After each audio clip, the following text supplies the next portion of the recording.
ସମସ୍ତଙ୍କୁ ଓଡ଼ିଆ ସାହିତ୍ୟ କ୍ଲାସ୍କୁ ସ୍ୱାଗତ। ଆମେ ପ୍ରଥମ କ୍ଲାସ୍ରେ କାହା ମୁଖ ଅନାଇ ବଞ୍ଚିବି କବିତାଟିକୁ ପଢ଼ିଥିଲେ। ଏଠାରେ କବି କିଏ? ଭକ୍ତଚରଣ ଦାସ। ଆମେ ଦୁଇଟି ପଦ ପଢ଼ିଥିଲେ, ସମସ୍ତେ ଭଲ ଭାବେ ବୁଝିପାରିଥିବ। ମୁଁ ଆଉ ଥରେ ତୁମକୁ ସର୍ଟରେ କହିଦେଉଛି, ତାପରେ ଆମେ ତୃତୀୟ ପଦକୁ ଯିବା। ଦେଖ, ଯେତେବେଳେ ମାମୁଁ କଂସ ଧନୁଯାତ୍ରାର ଆୟୋଜନ କରିଛନ୍ତି, ସେତେବେଳେ ସେ ଶ୍ରୀକୃଷ୍ଣଙ୍କୁ ନିମନ୍ତ୍ରଣ କରିଛନ୍ତି ଧନୁଯାତ୍ରା ଦେଖିବା ପାଇଁ। ଶ୍ରୀକୃଷ୍ଣ ବାହାରିଛନ୍ତି, କୃଷ୍ଣ ବାହାରିଛନ୍ତି କୁଆଡ଼େ? ଧନୁଯାତ୍ରା ଦେଖିବା ପାଇଁ ମଥୁରା ଯିବେ। କିନ୍ତୁ ସେତେବେଳେ ମା ଯଶୋଦା କୃଷ୍ଣଙ୍କୁ ଛାଡ଼ି ବଞ୍ଚି ପାରିବେ ନାହିଁ ବୋଲି କହୁଛନ୍ତି। ତାଙ୍କ ମାତୃହୃଦୟ ଗଭୀର ଭାବରେ ଭାଙ୍ଗି ଯାଇଛି।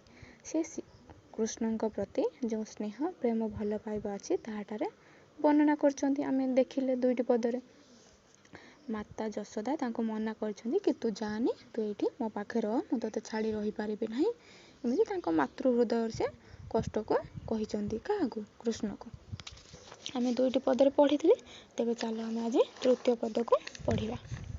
ମୁଁ ପଢ଼ୁଛି, ତୁମେମାନେ ମନ ଦେଇ ଶୁଣ।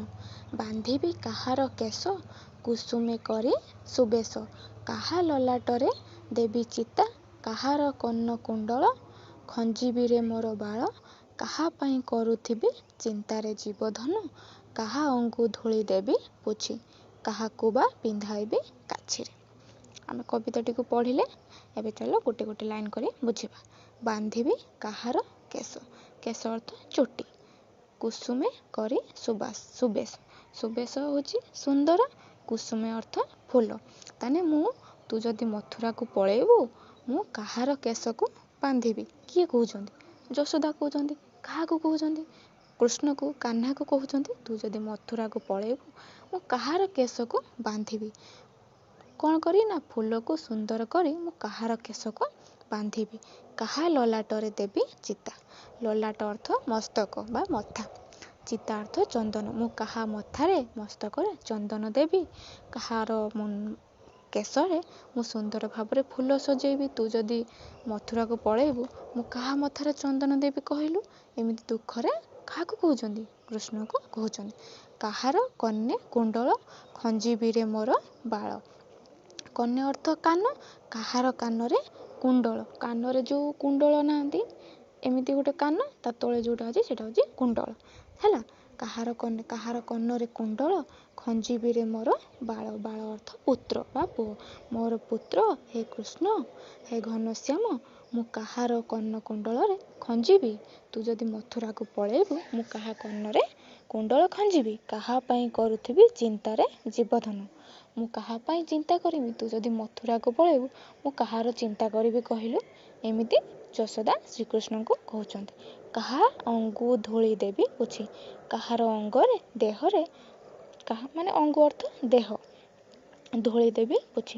କାହାର ଦେହକୁ ମୁଁ ଧୂଳି ପୋଛି ଦେବି। ଯଦି କୃଷ୍ଣ ଯେତେବେଳେ ଖେଳିକି ସାଙ୍ଗସାଥିମାନଙ୍କ ସହିତ ଆସନ୍ତି, ସେତେବେଳେ ମାତା ଯଶୋଦା ତାଙ୍କୁ ତାଙ୍କ ନିଜ ପଣତ କାନରେ ପୋଛି ଦିଅନ୍ତି। ସେ ଯେତେବେଳେ ଆଜି ପଳେଇବେ ମଥୁରାକୁ କହୁଛନ୍ତି, ସେ ସେଥିପାଇଁ କହୁଛନ୍ତି ତୁ ଯଦି ମଥୁରାକୁ ପଳେଇବୁ, ମୁଁ କାହାର ଧୂଳି ପୋଛିଦେବି କହିଲୁ ମୋତେ? କାହାକୁ ବା ପିନ୍ଧାଇବି କାଛିରେ। କାଛି ଅର୍ଥ ଗାମୁଛା ବା ଛୋଟ ଲୁଗା।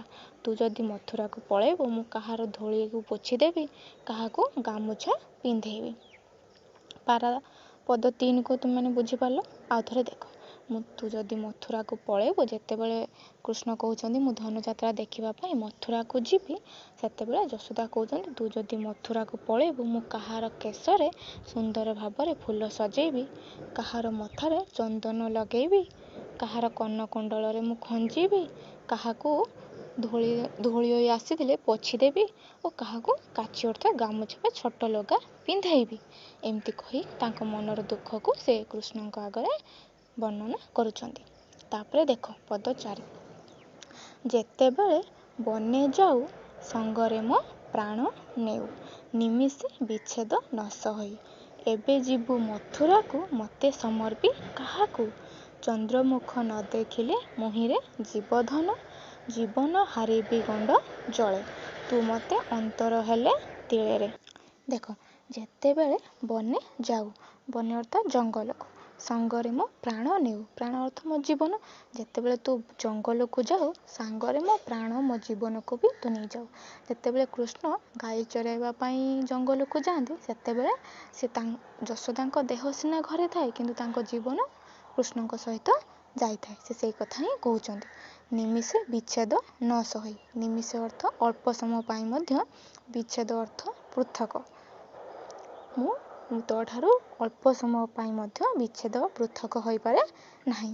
ତେଣୁ ଯେତେବେଳେ ତୁ ଜଙ୍ଗଲକୁ ଯାଉ ସେତେବେଳେ ମୋ ଜୀବନ ବି ତୁ ନେଇକି ସାଙ୍ଗରେ ଯାଉ। ମୁଁ ତୋ ଠାରୁ ଟିକିଏ ଅଳ୍ପ ସମୟ ବି ମଧ୍ୟ ବିଚ୍ଛେଦ ହୋଇପାରେ ନାହିଁ। ଏବେ ଯିବୁ ମଥୁରାକୁ ମୋତେ ସମର୍ପି କାହାକୁ। ତୁ ଯେଉଁ ଏବେ କହୁଛୁ ମଥୁରାକୁ ପଳେଇବୁ, ମୋ ଜୀବନ କାହାକୁ ସମର୍ପି ଅର୍ଥ ସମର୍ପଣ କରେ। ତୁ ଯେଉଁ ଏବେ ମଥୁରାକୁ ଯିବୁ ତୁ କାହାକୁ ମୋ ଜୀବନ ସମର୍ପଣ କରିକି ଯିବୁ। ଚନ୍ଦ୍ରମୁଖ ନ ଦେଖିଲେ ମୁହିଁରେ ଜୀବଧନ। ଚନ୍ଦ୍ରମୁଖ ହେଲା କୃଷ୍ଣଙ୍କର ମୁଖ। ଚନ୍ଦ୍ର ସହିତ ତୁଳନା କରାଯାଇଛି ଜହ୍ନ ପରି। ତୋର ଯେଉଁ ଗୁଲଗୁଲିଆ ମୁହଁକୁ ନ ଦେଖିଲେ ମୁଁ ବଞ୍ଚିପାରିବି ନାହିଁ। ଜୀବଧନ ହେ କୃଷ୍ଣ, ହେ ଘନଶ୍ୟାମ, ତୁ ଯଦି ମଥୁରାକୁ ପଳେଇବୁ ମୁଁ ମୋ ଜୀବନ କାହାକୁ ସମର୍ପଣ କରିକି ଯିବୁ। ମୁଁ ତୋର ସେଇ ଗୁଲଗୁଲିଆ ମୁହଁ ଚନ୍ଦ୍ରମୁଖକୁ ନ ଦେଖିଲେ ବଞ୍ଚିପାରିବି ନାହିଁ। ଜୀବନ ହାରିବି ଗଣ୍ଡ ଜଳେ। ଜୀବନ ହାରିବି ଗଣ୍ଡ ଅର୍ଥ ଗଭୀର। ଗଭୀର ଜଳରେ ପାଣିରେ ମୁଁ ମୋ ଜୀବନକୁ ହାରିଦେବି। ତୁ ମୋତେ ଅନ୍ତର ହେଲେ ତିଳରେ। ତୁ ଯଦି ମୋ ଠାରୁ ଟିକିଏ ବି ଅନ୍ତର ହେଲା ବିଚ୍ଛେଦ। ଯଦି ତୁ ମୋ ଠାରୁ ଟିକିଏ ବି ଅନ୍ତର ହେଇଯାଉ ମୁଁ ଗଭୀର ଜଳରେ ଜୀବନକୁ ହାରିଦେବି। ଦେଖ ଯଶୋଦା ଏଠି କାନ୍ଦି କାନ୍ଦିକି କୃଷ୍ଣଙ୍କୁ କ'ଣ କହୁଛନ୍ତି, ଯେତେବେଳେ ତୁ ଯଦି ସାମାନ୍ୟ ବଣକୁ ଯାଉଛୁ ସେତେବେଳେ ମୋ ଜୀବନ ତୋ ସହିତ ନେଇକି ଯାଉଛୁ। ଅଳ୍ପ ସମୟ ପାଇଁ ମଧ୍ୟ ମୁଁ ତୋ ଠାରୁ ବିଚ୍ଛେଦ ହେଉନି। ଆଜି ଯେଉଁ ତୁ କହୁଛୁ ମଥୁରାକୁ ପଳେଇବୁ ମୋ ଜୀବନଟା ତୁ କାହାକୁ ସମର୍ପଣ କରିକି ଯିବୁ କହିଲୁ। ତୋର ଯେଉଁ ଚନ୍ଦ୍ରମଣି ମୁହଁ ନ ଦେଖିଲେ ମୋ ଜୀବନ ହାରିଦେବି। ମୁଁ ଗଭୀର ଜଳରେ ତୋର ଯଦି ଗୁଲଗୁଲିଆ ମୁହଁକୁ ନ ଦେଖିବି ମୁଁ ଜୀବନକୁ ହାରିଦେବି। ମୁଁ ତୋ ଠାରୁ ଟିକିଏ ବି ବିଚ୍ଛେଦ ହେବା ପାଇଁ ଚାହୁଁନି। ଏମିତି ଦୁଃଖ କଷ୍ଟରେ କାନ୍ଦିକି ଯଶୋଦା ମାତା କୃଷ୍ଣଙ୍କୁ କହୁଛନ୍ତି। ତାପରେ ଦେଖ, ସରଲବଣୀ ଅଧାମ ପକ୍ୱରମ୍ଭା ସୁଧାସମ। ମୁଖେ ଦେଲେ ଥୁ ଥୁ କରି ଫିଙ୍ଗୁ। ଯେତେ ରୂପେ ନାଳି ଆଇ ପରଶୋଇ ବଳି ଆଇ। କୂପେ ଉଠି ପାକ ଭାଣ୍ଡ ଭାଙ୍ଗୁରେ ଜୀବଧନ। ଏବେ ଦୂର ହୋଇବ ସେ କଥା କି ନ କରେ ଦାରୁଣ ବିଧାତାରେ। ଏହି ପଦରେ ଦେଖ ମୁଁ ତୁମକୁ କଷ୍ଟ ଶବ୍ଦ ଗୁଡ଼ିକ ଆଗେ କହିଦେଉଛି, ତାପରେ ଆମେ କବିତାର ଅର୍ଥ ଟିକେ ବୁଝିବା। ଦେଖ, ଲବଣୀ ଅର୍ଥ ଲହୁଣୀ, ଅଧାମ ଅର୍ଥ ରାବିଡ଼ି, ପକ୍ୱ ଅର୍ଥ ପାଚିଲା, ରମ୍ଭା ଅର୍ଥ କଦଳୀ, ସୁଧାସମ ହେଉଛି ସୁଧା ହେଲା ଅମୃତ, ସମ ହେଲା ସମାନ, ସୁଧାସମ ହେଲା ଅମୃତ ସମାନ। ମୁଖେ ଦେଲେ ଥୁ ଥୁ କରି ଫିଙ୍ଗୁ। ନାଳିଆଇ ଅର୍ଥ ବୁଝେଇ ସୁଝେଇ ବା କଅଁଳେଇ। ନାଳିଆଇର ଅର୍ଥ ହେଉଛି କଅଁଳେଇକି କହିବା ବା ବୁଝେଇ ସୁଝେଇକି କହିବା। ପରଶୋଇ ଅର୍ଥ ପରଶିବା। ବଳିଆଇ ଅର୍ଥ ବଳେଇ କରିବା ଅଧିକା। ପାକ ଭାଣ୍ଡ ଅର୍ଥ ହେଉଛି ରାନ୍ଧିବା ହାଣ୍ଡି। ଆଉ କ'ଣ ରହିଲା, ଏବେ ଦୂର ହୋଇବ ସେ କଥା କି ନ କରେ ଦାରୁଣ ବିଧାତାରେ। ସରିଲା। ଦେଖ ଆମେ ତାପରେ ଏବେ କବିତାଟିକୁ ବୁଝିବା। ସରଲବଣୀ ଅଧାମ ପକ୍ୱାରମ୍ଭା ସୁଧାସମ। ସର ହେଲା କ୍ଷୀରର ସର, ସର ଲବଣୀ ଲହୁଣୀ, ଅଧାମ ହେଲା ରାବିଡ଼ି। ସର ଲହୁଣୀ ରାବିଡ଼ି ପକ୍ୱାରମ୍ଭ ପାଚିଲା କଦଳୀ ସୁଧାସମ। ଏ ସର ଲବଣୀ ରାବିଡ଼ି ପାଚିଲା କଦଳୀ ସବୁ ଅମୃତ ସହିତ ସମାନ। ମୁଖେ ଦେଲେ ଥୁ ଥୁ କରି ଫିଙ୍ଗୁ। ତ ମୁଖରେ ଦେଲେ, ମୁଖେ ଅର୍ଥ ମୁହଁରେ, ମୁହଁରେ ଦେଲେ ତୁ ଥୁ ଥୁ କରି ଫିଙ୍ଗି ଦେଉ। କିଏ କହୁଛନ୍ତି? ଯଶୋଦା କହୁଛନ୍ତି। କାହାକୁ କହୁଛନ୍ତି? କୃଷ୍ଣକୁ କହୁଛନ୍ତି। ତତେ ସର ଲବଣୀ ରାବିଡ଼ି ପାଚିଲା କଦଳୀ ଯାହା ଅମୃତ ସହିତ ସମାନ ତାକୁ ଦେଲେ ମଧ୍ୟ ତୁ ମୁହଁରେ ଥୁ ଥୁ କରିକି ଫିଙ୍ଗି ଦେଉ। ଯେତେ ରୂପେ ନାଳି ଆଇ ପରଶୋଇ ବଳି ଆଇ। ଯେତେ ରୂପେ, ଯେତେ ଯାହା କଲେ ବି, ନାଳିଆଇ ଅର୍ଥ ବୁଝେଇ ସୁଝେଇ କଅଁଳେଇକି ମନେଇକି କହିଲେ ମଧ୍ୟ, ପରଶି ଦେଲେ ମଧ୍ୟ, ଅଧିକା କରିକି ପରଶି ଦେଲେ ମଧ୍ୟ। କୂପେ ଉଠି ପାକ ଭାଙ୍ଗୁରେ ଜୀବଧନ। କୂପେ ହେଲା ରାଗିବା। ରାଗରେ ଉଠିକି ପାକ ଭାଣ୍ଡ ଅର୍ଥ ରାନ୍ଧିବା ହାଣ୍ଡି। ରାନ୍ଧିବା ହାଣ୍ଡିକୁ ତୁ ଭାଙ୍ଗି ଦଉରେ ଜୀବଧନ ହେ କୃଷ୍ଣ, ତତେ ସର, ଲବଣୀ, ରାବିଡ଼ି, ପାଚିଲା କଦଳୀ ଯାହା ଅମୃତ ସହିତ ସମାନ ତ ମୁହଁରେ ଦେଲେ ତୁ ଥୁ ଥୁ କରିକି ଫିଙ୍ଗି ଦେଉ। ଯେତେ ପ୍ରକାର ବୁଝେଇ ସୁଝେଇ ପରଷିଥିଲେ ମଧ୍ୟ ତୁ ରାଗିକି ରାନ୍ଧିବା ହାଣ୍ଡିକୁ ମଧ୍ୟ ଭାଙ୍ଗି ଦେଉ। ତ ଦେଖ, ଛୋଟ ପିଲାମାନଙ୍କୁ ଯେତେ ଭଲ ଜିନିଷ ଆଣିକି ଖାଇବା ପାଇଁ ଦେଲେ ମଧ୍ୟ ସେସବୁ ଥୁ ଥୁ କରିକି ଫିଙ୍ଗିଦେବେ। ସେମିତି ମାତା ଯଶୋଦା କ'ଣ କରୁଛନ୍ତି, କୃଷ୍ଣକୁ ସର, ଲବଣୀ, ରାବିଡ଼ି, ପାଚିଲା କଦଳୀ ସବୁ ଯେତେ ଜିନିଷ ଆଣିକି ଦେଲେ ମଧ୍ୟ ସେ ଥୁ ଥୁ କରି ଫିଙ୍ଗି ଦିଅନ୍ତି। ଆଉ ଯଦି ଅତି ବୁଝେଇ ସୁଝେଇ କଅଁଳେଇକି କହିଲେ, ପରଷି ଦେଲେ, ସେ କ'ଣ ନା ରାଗି ଯାଇକି, କପେ ଅର୍ଥ ରାଗି ଯାଇକି ରାନ୍ଧିବା ହାଣ୍ଡିକୁ ଭାଙ୍ଗି ଦିଅନ୍ତି। ଏ କଥା କିଏ କହୁଛନ୍ତି? ଯଶୋଦା କହୁଛନ୍ତି କାହାକୁ? କୃଷ୍ଣଙ୍କୁ।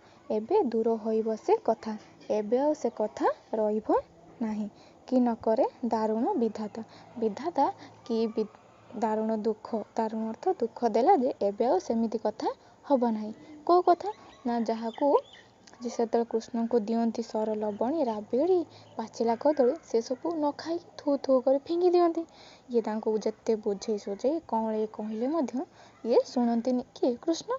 ଓଲଟା ରାଗି ଯାଇକି ରାନ୍ଧିବା ହାଣ୍ଡିକୁ ଭାଙ୍ଗି ଦିଅନ୍ତି। କିନ୍ତୁ ଏବେ ଆଉ ସେ କଥା ହବ ନାହିଁ। କାହିଁକି? ନା ଯେହେତୁ କୃଷ୍ଣ ବାହାରିଛନ୍ତି ଧନୁଯାତ୍ରା ଦେଖିବା ପାଇଁ ମଥୁରାକୁ ଯିବେ ବୋଲି। ଏ କଥା ଯଶୋଦା କାନ୍ଦି କାନ୍ଦି ନିଜ ପୁତ୍ର କୃଷ୍ଣକୁ କହୁଛନ୍ତି। ଆମେ ଆଜି ପଦ 5 ପର୍ଯ୍ୟନ୍ତ ପଢ଼ିଲେ। ଆଉଥରେ ମୁଁ ସମସ୍ତଙ୍କୁ ଗୋଟେ ଗୋଟେ କରି କହିଦେଉଛି। ଦେଖ, ଯେତେବେଳେ କୃଷ୍ଣ ବାହାରିଛନ୍ତି ଯିବା ପାଇଁ କେଉଁଠି? ମଥୁରାକୁ। ସେତେବେଳେ ମାତା ଯଶୋଦା କାନ୍ଦି କାନ୍ଦି କହୁଛନ୍ତି, ତୁ ଯଦି ପଳେଇବୁ ମୁଁ କାହାର କେଶକୁ ଫୁଲରେ ସୁନ୍ଦର କରି ବାନ୍ଧିବି, କାହା ମଥାରେ ଚନ୍ଦନ ଦେବି, କାହାର କର୍ଣ୍ଣକୁଣ୍ଡଳରେ ମୁଁ ଖଞ୍ଜିବି, ମୁଁ କାହାର କାନରେ କୁଣ୍ଡଳକୁ ଖଞ୍ଜିବି, ମୁଁ କାହା ପାଇଁ ଚିନ୍ତା କରିବି କହିଲ? ଯେତେବେଳେ ତୁ ସାଙ୍ଗସାଥିମାନଙ୍କ ସହ ଖେଳି ଆସି ଧୂଳି ଧୂସର ହୋଇଥାଉ, ମୁଁ କାହାକୁ ପୋଛିଦେବି ଆଉ କାହାକୁ ଗାମୁଛା ପିନ୍ଧେଇବି। ତୁ ଯେତେବେଳେ ବନକୁ ବି ଯାଉ, ଜଙ୍ଗଲକୁ ଯାଉ, ମୋ ଜୀବନ ମୋ ପ୍ରାଣ ବି ତୁ ନେଇକି ଯାଇଥାଉ, ମୁଁ ତୋ ସହିତ ଟିକିଏ ସମୟ ବି ବିଚ୍ଛେଦ ହେବା ପାଇଁ ଚାହେଁ ନାହିଁ। ଆଜି ତୁ ଯେତେବେଳେ ମଥୁରାକୁ ଯିବୁ କହୁଛୁ, ମୁଁ କାହା ପାଖରେ ସମର୍ପଣ କରିକି ଯିବି କହିଲୁ? ତୋର ଯେଉଁ ଚନ୍ଦ୍ର ଭଳି ଜହ୍ନ ଭଳି ମୁହଁକୁ ନ ଦେଖିଲେ ମୁଁ ରହିପାରିବି ନାହିଁ। ମୁଁ ଗଭୀର ଜଳରେ ଜୀବନକୁ ହାରିଦେବି। ତୋଠାରୁ ମୁଁ ଟିକିଏ ବି ଅନ୍ତର ଅର୍ଥ ବିଚ୍ଛେଦ ହେବା ପାଇଁ ଚାହୁଁନି। ତୋର ଯେଉଁ ସର, ଲବଣୀ, ପାଚିଲା କଦଳୀ ଯେତେ ବି ଯାହା କରିକି ଦେଲେ ତୁ ଥୁ ଥୁ କରିକି ଫିଙ୍ଗି ଦେଉ। ଯେତେ ବୁଝେଇ ସୁଝେଇ କହିଲେ ମଧ୍ୟ ତାକୁ ତୁ ଖାଉନାଉ। ଓଲଟା ରାଗିକି ରାନ୍ଧିବା ହାଣ୍ଡିକୁ ମଧ୍ୟ ଭାଙ୍ଗିଯାଉ। କିନ୍ତୁ ବିଧାତାର ଏ ବିଚିତ୍ର ନିୟମକୁ ଦେଖ, ଆଉ ଏସବୁ କଥା ହବ ନାହିଁ। ଯେହେତୁ ତୁ ମଥୁରାକୁ ଯିବୁ ବୋଲି ବାହାରିଛୁ। ଆଜି ଆମେ ଏତିକି ପଢ଼ିଲେ। ଯଦି ତୁମମାନଙ୍କର କିଛି ଡାଉଟ୍ ଥିବ ତାହେଲେ ତୁମେ ମୋତେ କହିବ। ଧନ୍ୟବାଦ।